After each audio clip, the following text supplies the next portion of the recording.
Good morning, everybody. Looks like folks are rolling in. Short meeting today.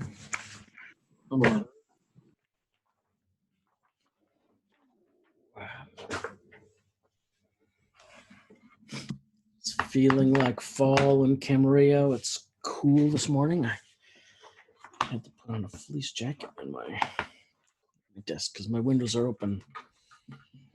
And it's overcast too.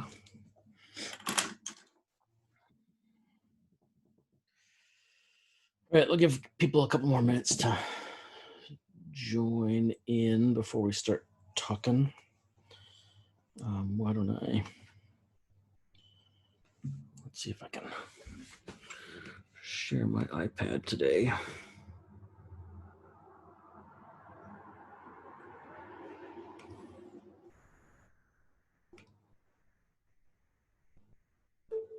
Yeah, it works.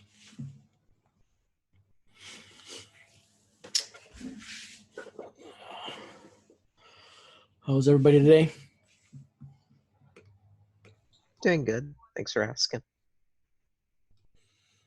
Absolutely. Summer, how are things up in Santa Barbara?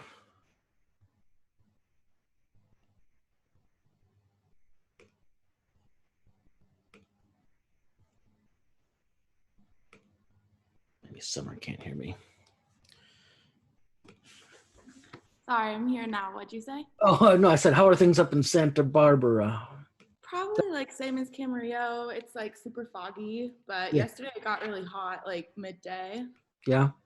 Yeah, but I'm glad it's cooling down a little bit. Yeah, me too. I think temperatures are supposed to spike again early next week. I know, I saw that.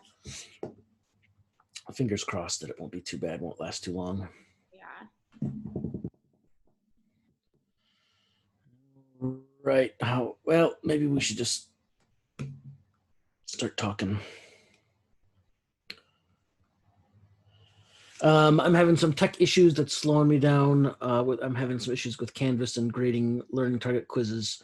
And then I'm still having some problems with using Google and stuff with the learning target quizzes. I've got an appointment to resolve it today, so hopefully that'll be fixed. You'll know it's fixed when your quizzes start getting graded. Or I resume grading your quizzes, so just bear with me. It'll get worked out here in a sec. Shortly. Today, oops. Come on. Today I'm going to finish talking about continuity. I'm going to give you, so how should I call these?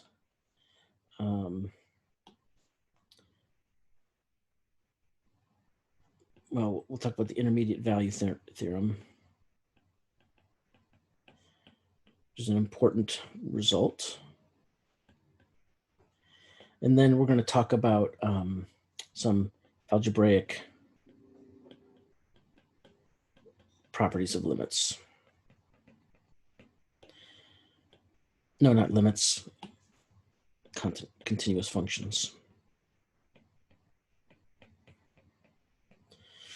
And that's going to make you think of it's going to make you think of the limit laws for good reason. And it's a return of the patterns that we first saw in the limit laws.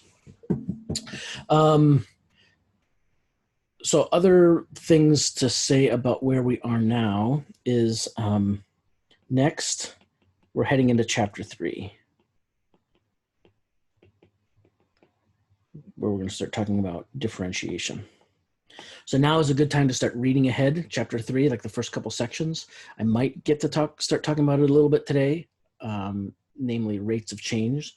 So the first idea is average rate of change.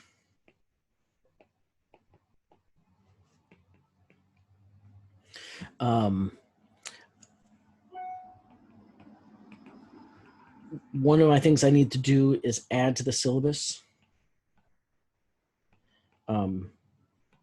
practice problems for chapter 3.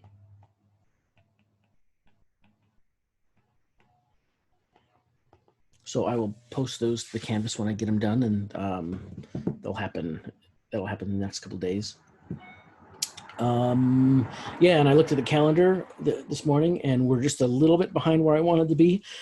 We've got a one catch-up day coming up, and I think that'll let us catch up in time to where I wanted us to be in the course, so that's good. Does anybody have any questions about anything we've talked about so far?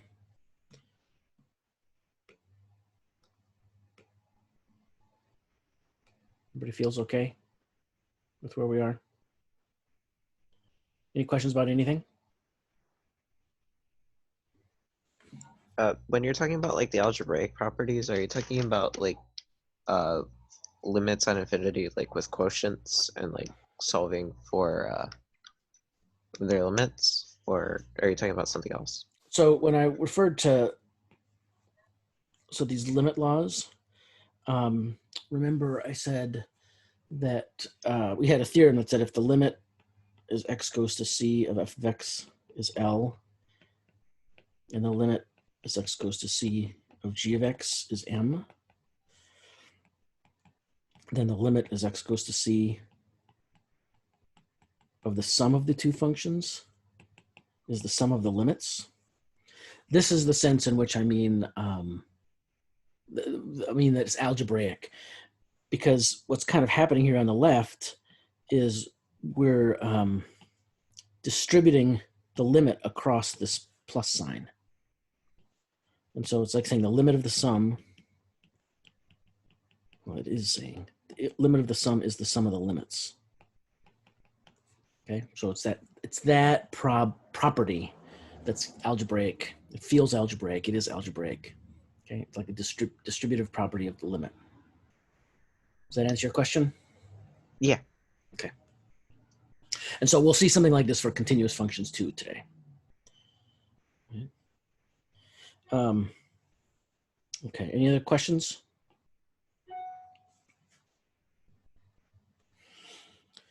Okay, so let me tell you about the intermediate value theorem.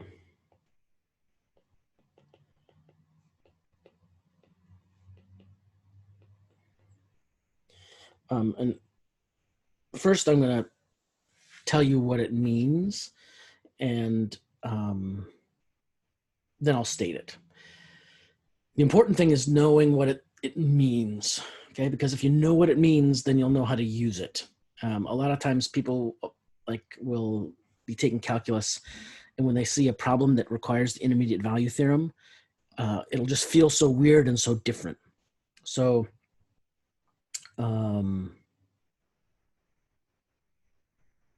they don't connect this the statement to the way the statement of the theorem to the ways it can be used. So let me start with the way this intermediate value theorem is used and what the main idea behind it is, and then I'll give you the statement. So we're going to start with a function on an interval, and it's going to be a continuous function. Okay, so let f of x be continuous on the interval AB. And remember what continuous means. It means that you can draw the graph of the function without lifting your pencil from the paper. So I'm going to say my function is going to start up high at that point and end down low at this point. And if it's continuous, I can draw the graph, but I never have any breaks in it. No vertical asymptotes, no holes, no breaks, no jumps. It's got to be nice and continuous. So the cool conceptual idea of the intermediate value theorem is this. If you start here and go here, and you were going to graph a function that connects those 2 points, the graph of the other function has to cross the graph of the first, right? So if I want to connect those 2 x's with the graph of a function, the intermediate value theorem says there's an intersection here. So if the blue curve is continuous, or even if it's just a straight line,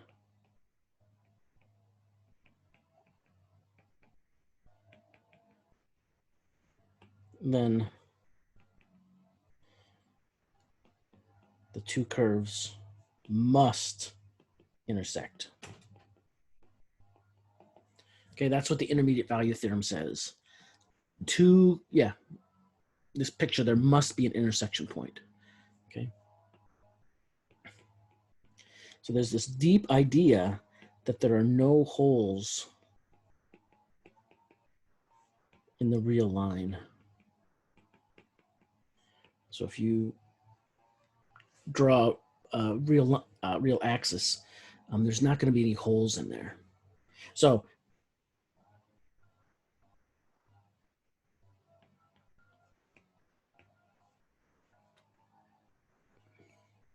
if I have a function, if f of x is continuous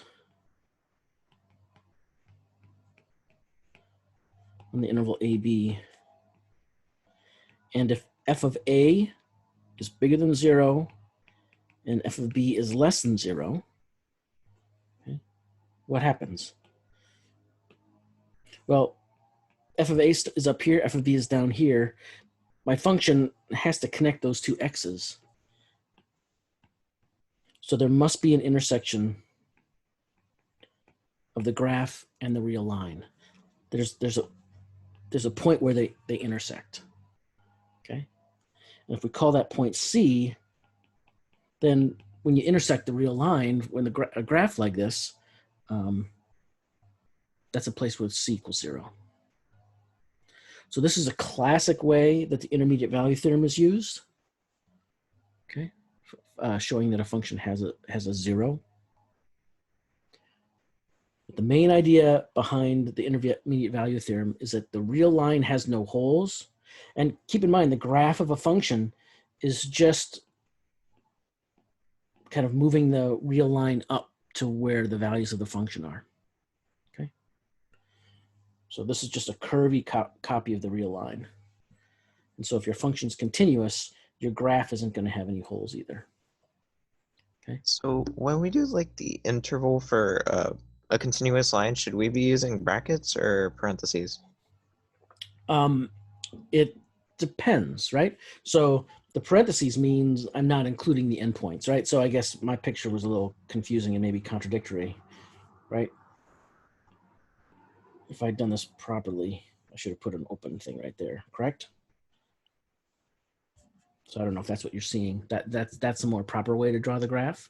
Yeah, I was just wondering that because I was a little confused because when I had seen it in the book, it was brackets. Yeah. Sometimes you can write with brackets too. That just means that you're including the endpoint. Okay. Okay. Yeah. So suppose f of x is continuous on the closed interval. Okay. Then f of x is continuous at the left endpoint.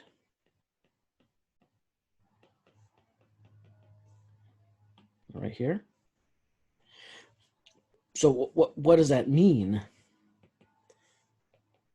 Well, what's the definition of continuity? The limit as x goes to a of f of x equals f of a. Okay, that's what it means to be continuous. But what I want to point out to you, Robert, is that here we're at the left endpoint. This is a two-sided limit, but we can only do one of the limits here. Okay, so for that reason, we can really only do the right-hand limit.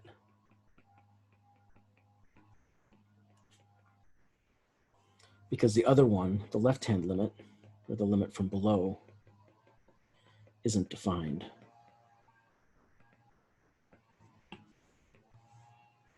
Okay, because we don't have any points to the left of A to define it. So if you include endpoints when you're talking about continuity, then this is one little subtlety you gotta sort of have in your pocket. I'm not gonna worry about that in this class so much, but that's why I'll often use the parentheses for continuity. And then I don't have to worry about this because every point in the interval then has other points to its left and its right. Okay, is it good? All right. Yeah. Okay. All right, so let's do an example for the intermediate value theorem. Okay, and just the idea that I presented on the previous page. So let P of X be X squared minus 3X plus 1. Okay. Show P of X has a 0 on the interval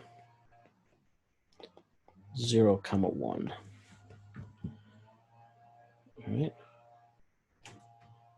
So, and we'll do this without using the quadratic formula. We could use the quadratic formula. So using the intermediate value theorem, which I haven't stated for you yet, I recognize, but we're just going to use the idea. That's all you need to do is the idea. Okay. So this is how you do it. First, notice P of X is a polynomial, so it is continuous on the whole real line, its whole domain. So it's going to be continuous from 0 to 1.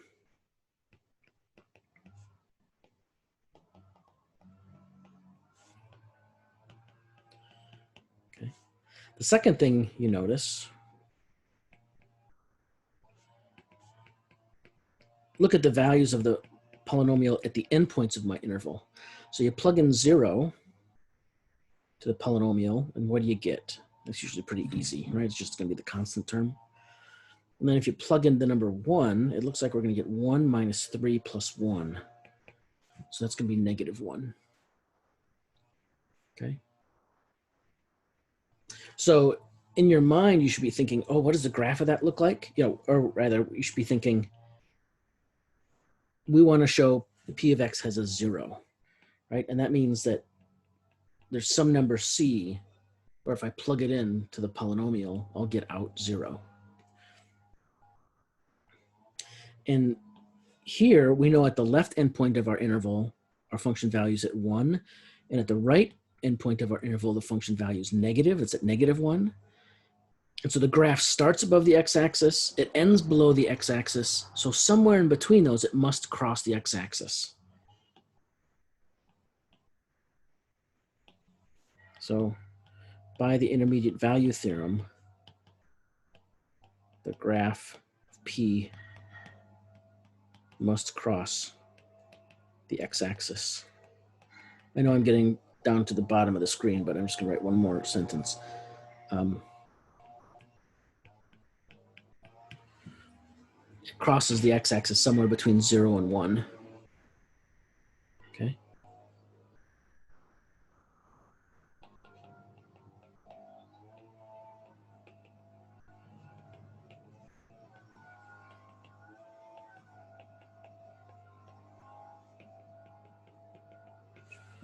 Okay, so that means there's a C somewhere in there at which the function vanishes.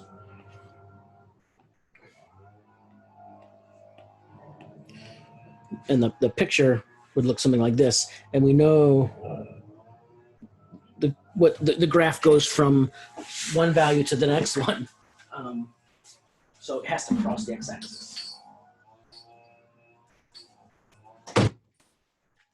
My dog was getting needy. Okay, so this is how the intermediate value theorem works, right? You use the fact that your function is continuous, and show it has to take. Well, this is the theorem of the intermediate value theorem. This is the statement.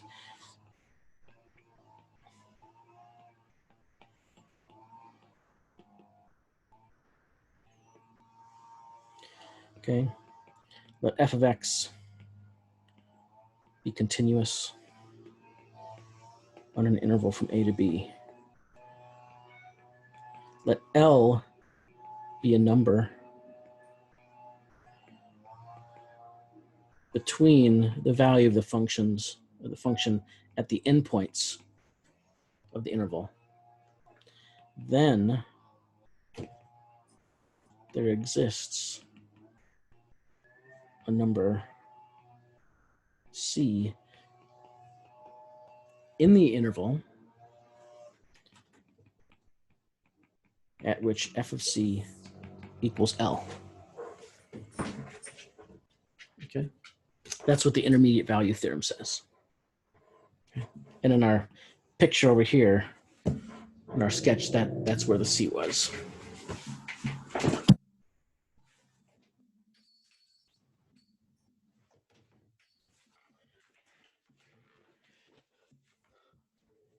That's the intermediate value theorem. Very important theorem because of this idea of continuity and the fact that there's no holes in a continuous function.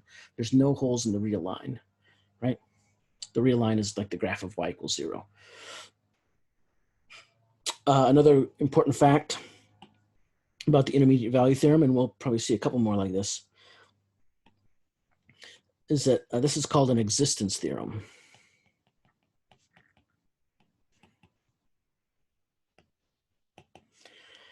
It says there is a number C, okay? But it doesn't tell you how to find it. You know the number exists,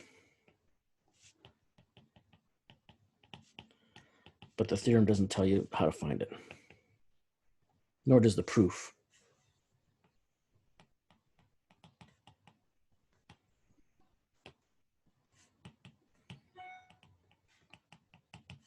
And I was kind of amazed when I first learned about existence theorems. I was kind of amazed that it was possible, right? How can you know, how can there be something that's true that doesn't tell you how to find the truth? That's just kind of amazing. But this is an example of it. It tells you there is something, but it doesn't tell you how to find it. And the example I gave here, I'm going to swipe back. This example is a classic, is a classic example of how the intermediate value theorem is used. To show something has a 0, or to show the function has takes on a certain value. Okay, and then you just need to show that explain that the function is continuous, and that on some interval the function value is bigger than what you're trying to show, and on the other end it's smaller than what you're trying to show. Okay, yeah, that's the intermediate value theorem. So let me show you, tell you some more stuff about continuous functions that are important. And here's our limit theorem, not our limit theorem, our algebraic properties of continuity, continuous functions. So continuous functions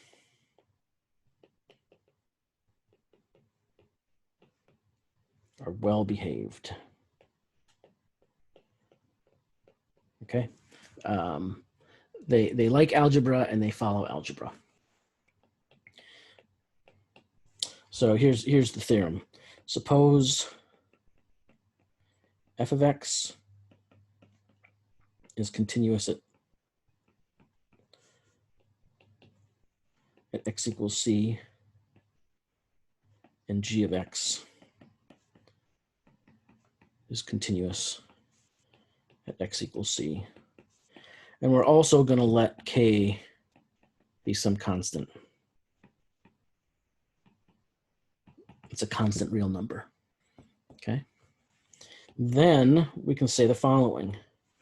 Then the function k of f, whose values are defined to be k times the values of f, is continuous at x equals c. The function you get when you add f and g, the way we define that is we just add their values. It is also continuous at x equals c.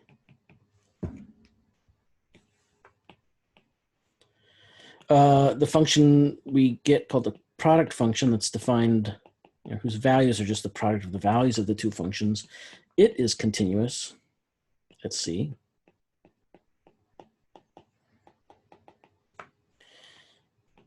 and the quotient function, which is the function you get if you divide all the values of the functions,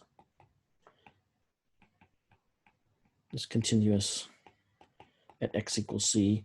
And there's with one caveat, and you can imagine what the caveat is, so long as g of c is not equal to 0. Okay, you don't want that denominator vanishing. And then there's one more property that has to do with composition. So if g of x is continuous at f of c,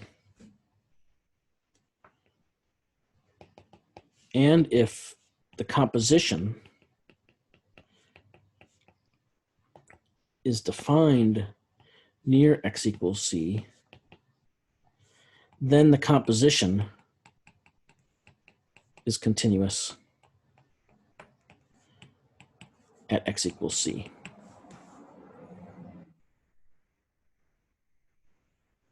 So these are the 5 properties of continuous functions that are good to know. And this is why we call them algebraic properties, right?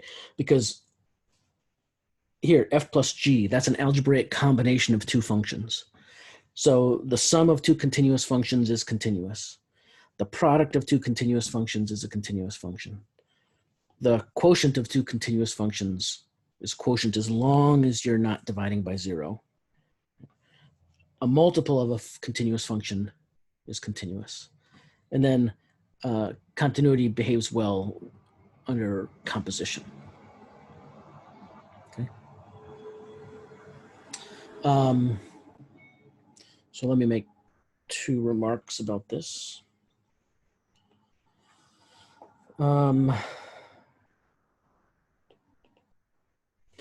So last time we had a conversation, it was kind of a high-level conversation.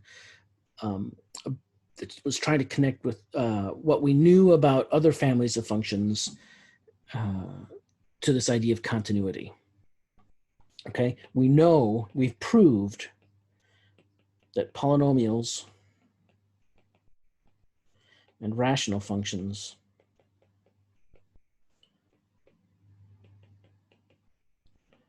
are continuous. We've proved those from the limit laws. Okay, we've got that. That's a fact. What we haven't proved, but what we discussed last time, and maybe have started convincing ourselves, is that we've proved that cosine is a continuous function, the sine is a continuous function, exponentials are continuous, logarithms are continuous, other trig functions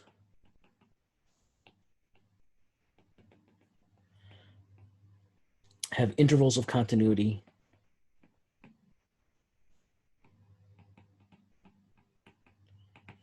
Okay, that is to say, all the other major elementary functions that we've studied are continuous in some places. Right? They all have this property of continuity. The tangent function isn't continuous everywhere, okay? But it's continuous near 0. It's continuous near pi over 3. It just fails to be continuous at pi over 2 and at 3 pi over 2, etc. Once we're convinced of that, and we're not going to try to spend much time proving this, we're just going to take it as gospel. Once we believe that these elementary functions are continuous, then we can go and say things like this: x times cosine x is continuous.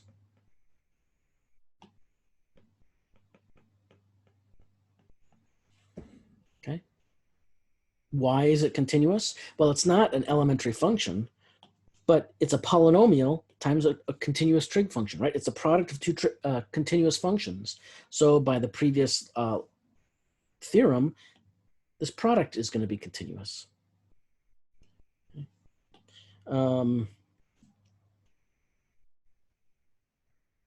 Yeah, tangent. It can be written as sine over cosine. And the previous theorem says this sucker is continuous where the denominator doesn't vanish.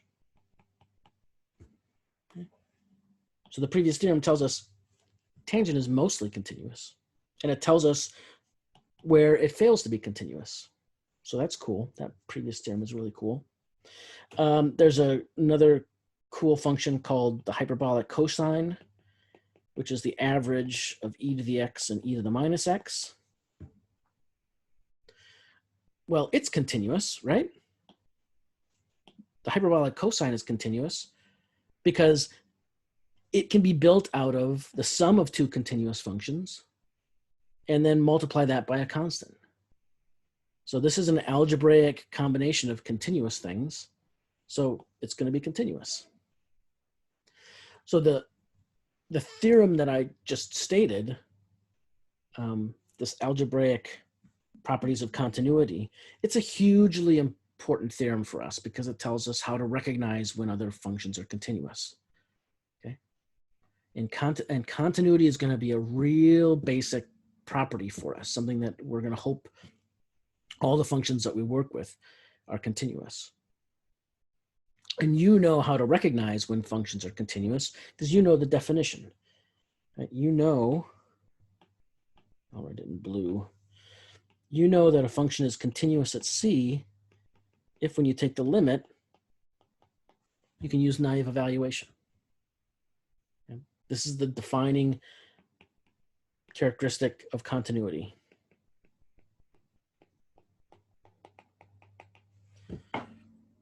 Okay. And geometrically, we know this means that the graph near x equals C, near this, right? The graph looks like this, right? There's a filled in point there, and the graph comes up to that point and then goes out from that point. That's what it means to be continuous at a point. Okay. So I'm going to give you two more remarks. Okay, any questions on this?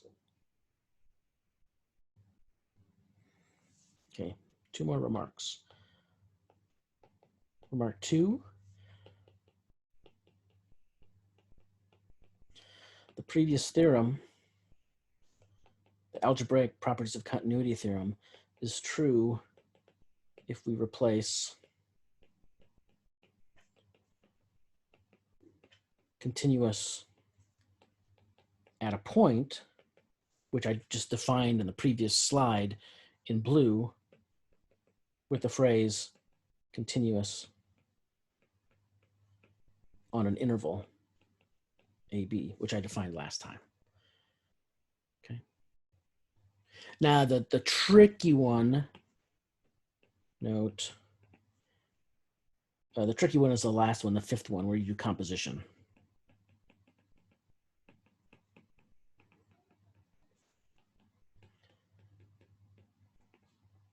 That one's tricky to rephrase if you want to be on an interval, but you could do it.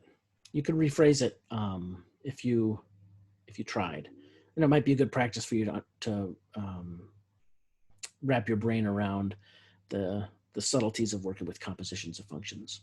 But I'm not going to be too concerned with those subtleties. This is just, I want you to know that this is a true statement. All right, and remark number 3. I just want to show you how we prove the previous theorem.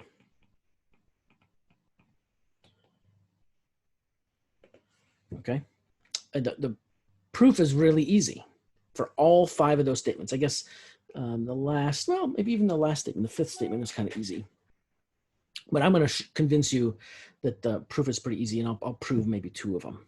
Okay, so in the theorem statement, you suppose or assume f of x is continuous at x equals c.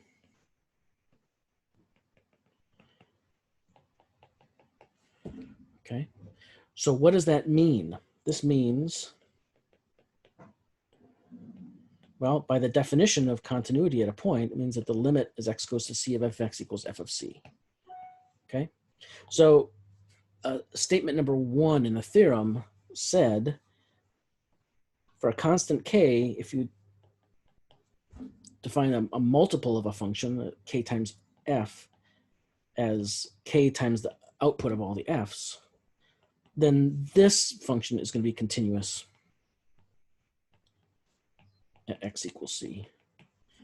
Okay, so to prove that, what do you have to do? We must show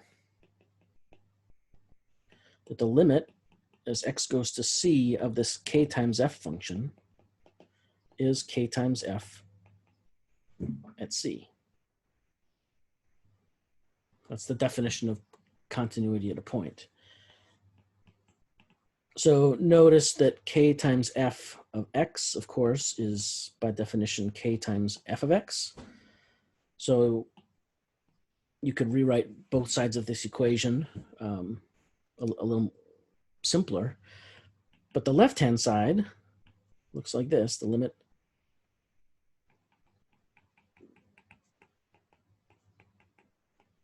of kf of x is the limit of k times f of x.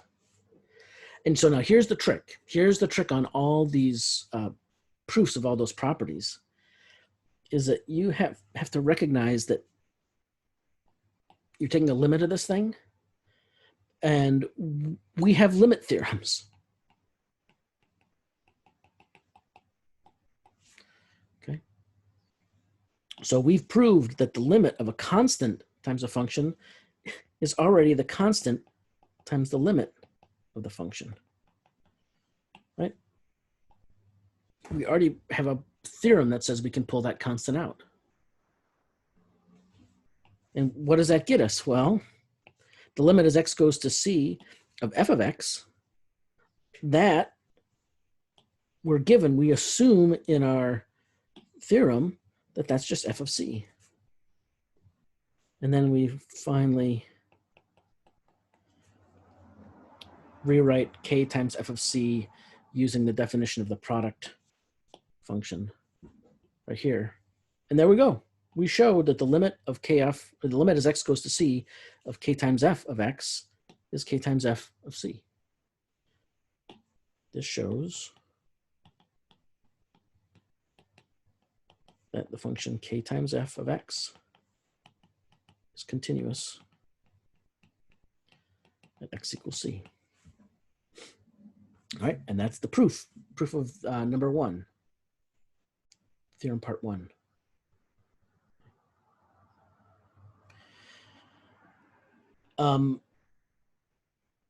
So let me just repeat.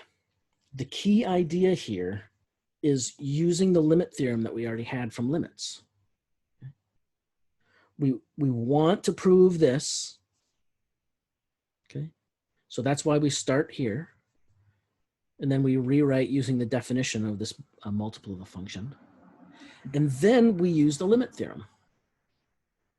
And then we get back down here to change our notation.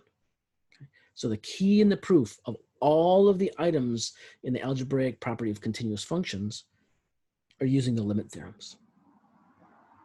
Do you want me to do one more? Anybody? Nobody? All right, I won't do another one. I won't ask you to prove these on a learning target quiz. I will ask you to use these, right? You will definitely have to use these, okay? But I won't ask you to prove them, okay? And it would be good for you to know the idea of the proof, the key idea of the proof, but you won't have to reproduce a proof like in this detail, okay? You should understand this. I want you to understand this, but maybe not reproduce it yourself spontaneously. Okay, so here's one last question that you might get asked about continuity. And we're at 9:25, and I need to be someplace at 9:45, so we'll go for about 10 more minutes. So consider this function, x squared minus 5x plus 6 over x squared plus x minus 6. Okay. Verify. So this is going to be part A. Verify that R of x is continuous at x equals 0. Then the second part of the question is going to be find the largest interval containing x equals 0 on which R is continuous.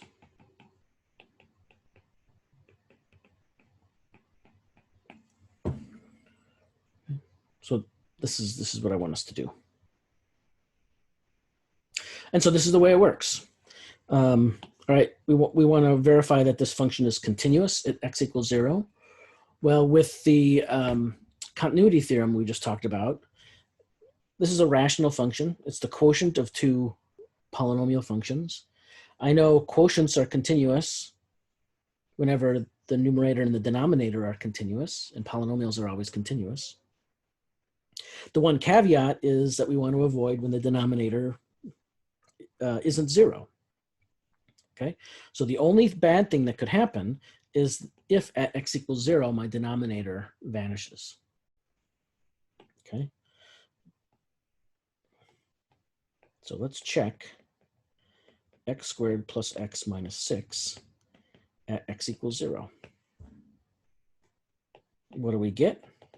Well, we get 0 squared plus 0 minus 6, which is negative 6. Okay, it's not 0. Therefore, by the continuity theorem,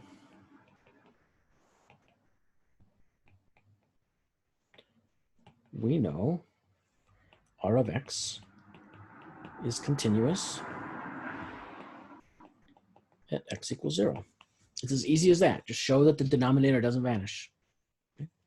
Since the numerator and the denominator are continuous functions, the only bad thing that can happen is if the denominator vanishes at 0.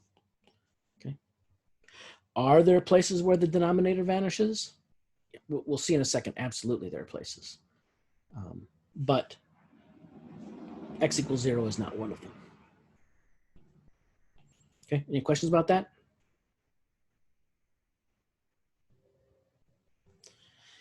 All right, part B. Find the largest interval containing 0 on which R of x is continuous. All right, we know R is continuous at 0. So how far to the right and how far to the left can we move and be continuous on that whole interval? Okay. So we want to find out where does x squared plus x minus 6 vanish. It's possible that it doesn't. It's a quadratic polynomial. It could have no zeros.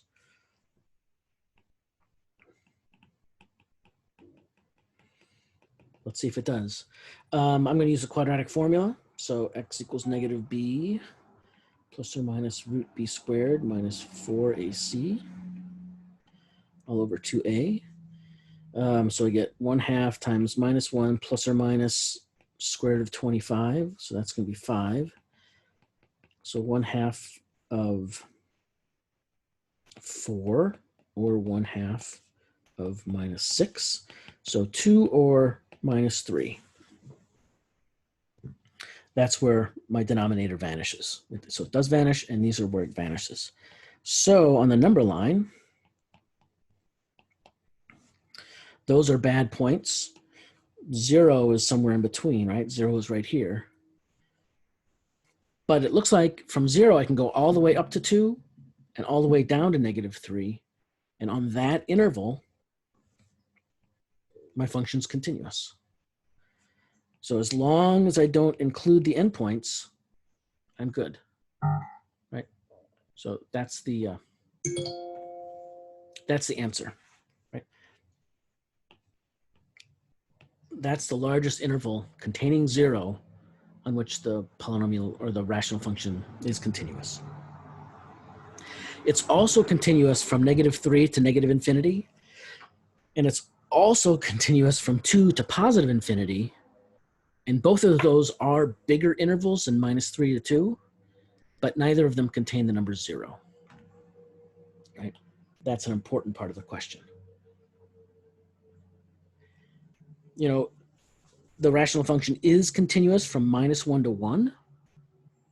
That's certainly true. But it's a smaller interval, right? It's shorter in length than the one we found here from -3 to 2.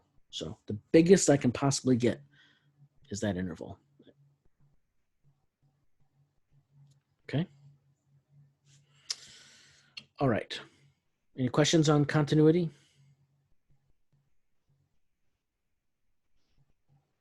Okay. So let me give you a little bit of a taste of what's coming next.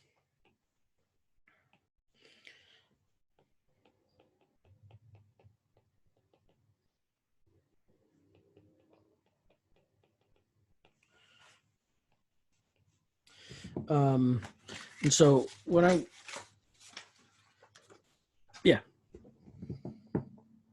so we're going to be talking about the derivative.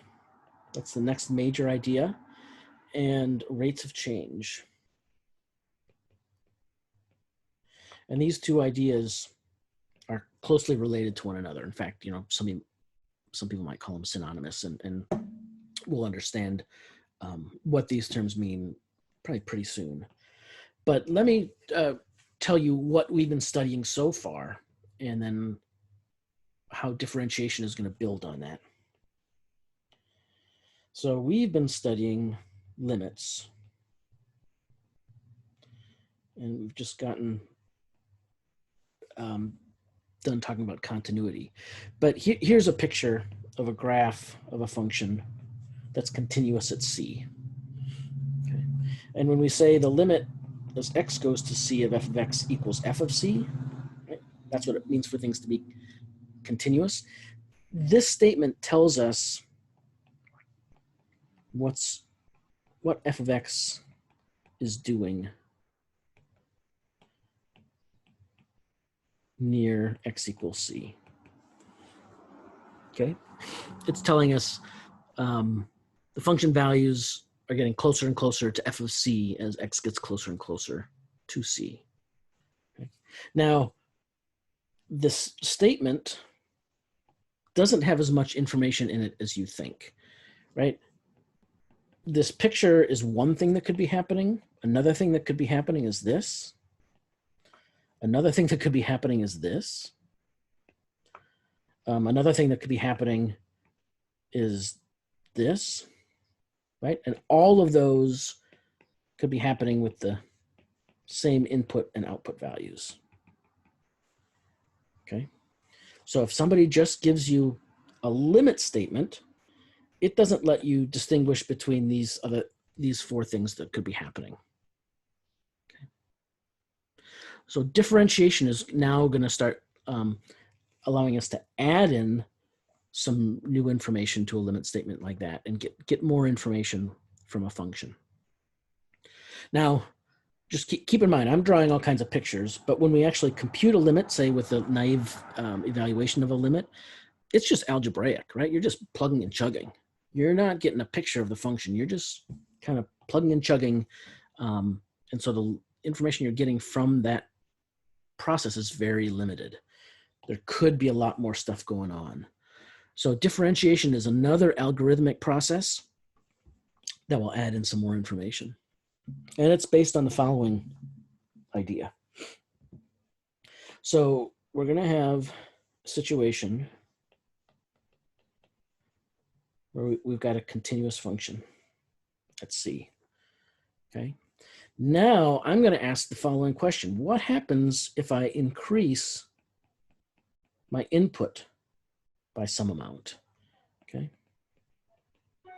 Well, we know we'll get another point on the graph. That's not a surprise. But we also get another output.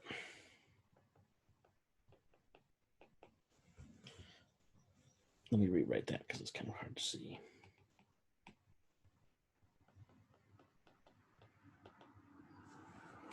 So this this delta symbol stands for change. So here I've got a change in my input, change in my X variable. Here I'm talking about a change in my output, change in my Y variable. And in my picture, this distance here is the delta X, and this distance here is the delta Y. Okay. So the next question we're going to ask ourselves is, if I change my input by some delta X, what delta Y do I get out? Okay.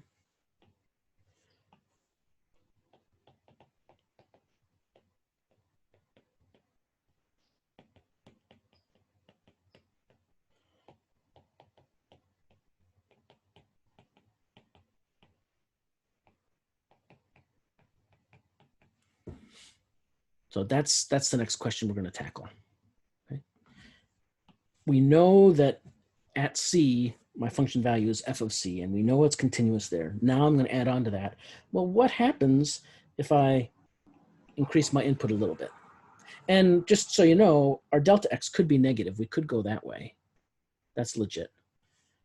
And, you know, our delta Y could be a positive number, or it could be a negative number, right? And so a lot of times when we talk about a delta,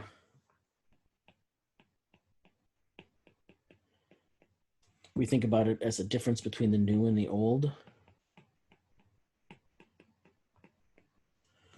Okay. So if your new number is bigger than your old number, then your delta is positive. But if your new number is smaller than your old number, your delta is negative. Okay. So this way, the sign gives a directional sense. And by direction, I mean just increasing values or decreasing values.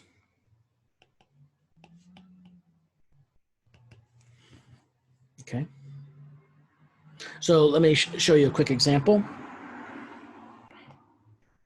And I'm going to use a function that you understand very well, so you can visualize the graph.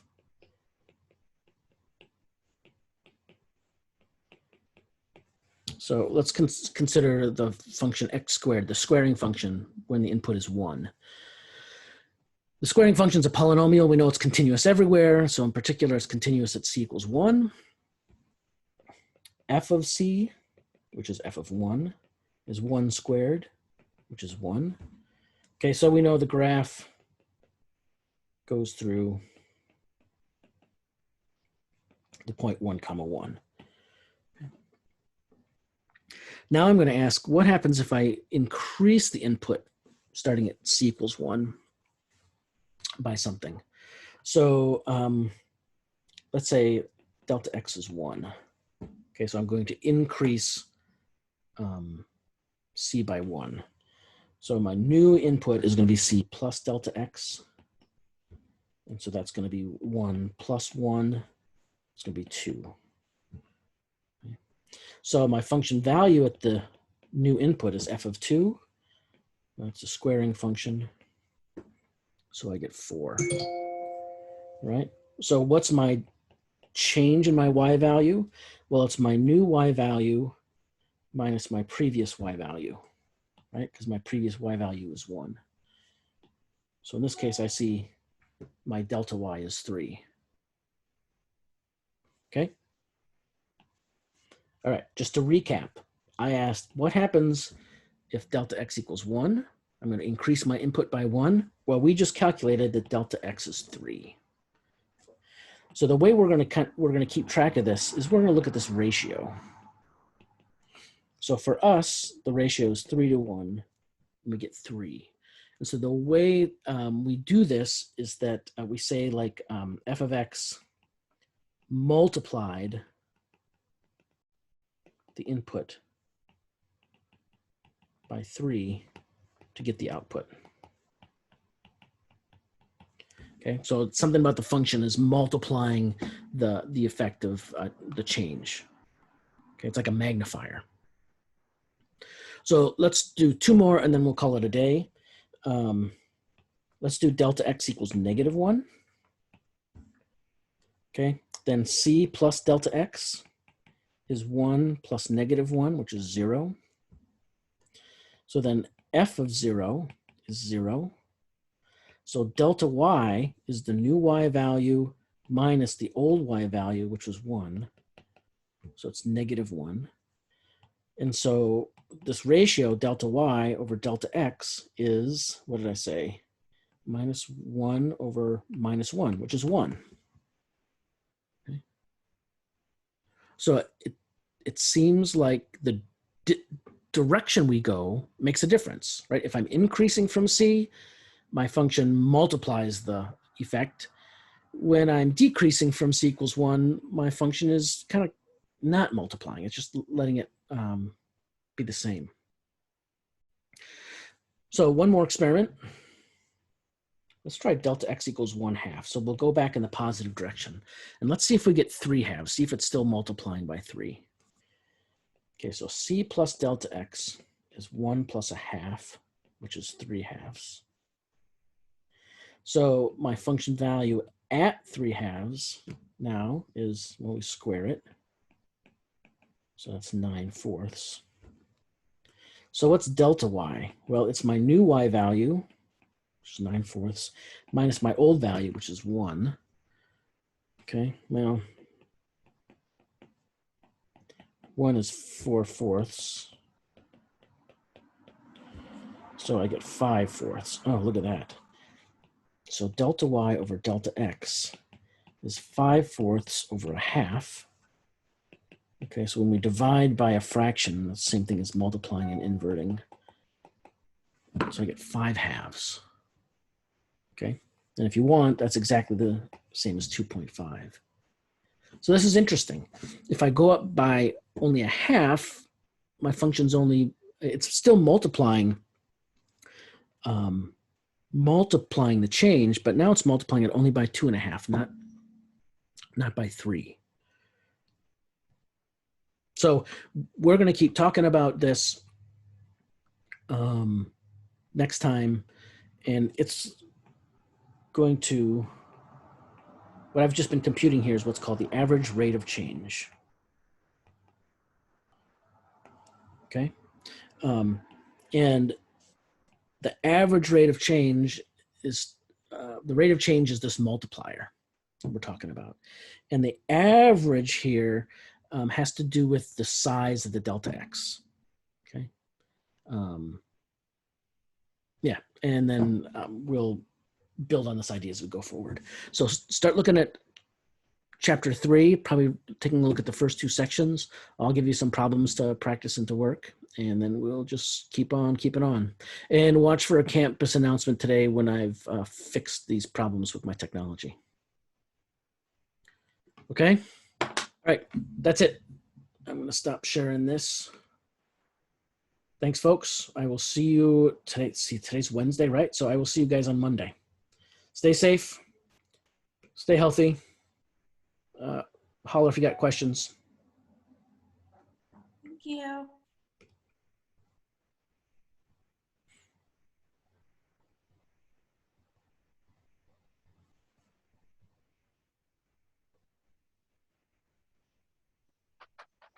All right, Lupe, I got to run. But do we still want to talk tomorrow at 3? Yes. Okay.